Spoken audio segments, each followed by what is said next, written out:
রাগের মাথায় আপনি সন্তানকে বললেন তুই মর, ফেরেশতারা বলল আমিন। তোর ভবিষ্যৎ অন্ধকার, ফেরেশতারা বলল আমিন।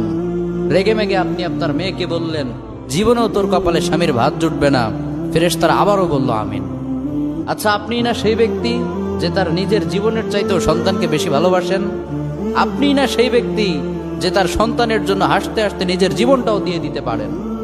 আপনি না সেই ব্যক্তি যে আল্লাহর কাছে নিজের চাইতেও সন্তানের জন্য বেশি দোয়া করে? তাহলে কি করে নিজের হাতে নিজের সন্তানের এত বড় ক্ষতি করতে পারলেন? Doesn't make any sense. Common sense বলতে কিচ্ছু নাই আপনাদের? আপনারা কি জানেন না আপনাদের রাগের মাথায় বদদোয়া করাগুলো ফেরেশতারা আমিন বলে? দাওয়াতুল ওয়ালিদ আলা ওয়ালাদি, বাবা মা তার সন্তানের জন্য যেই দোয়া করে সেটা ভালো হোক কিংবা বদদোয়া হোক, আল্লাহ সেটাই কবুল করে নেয়। এজন্য খবরদার, নেভার কার্স ইউর চিলড্রেন।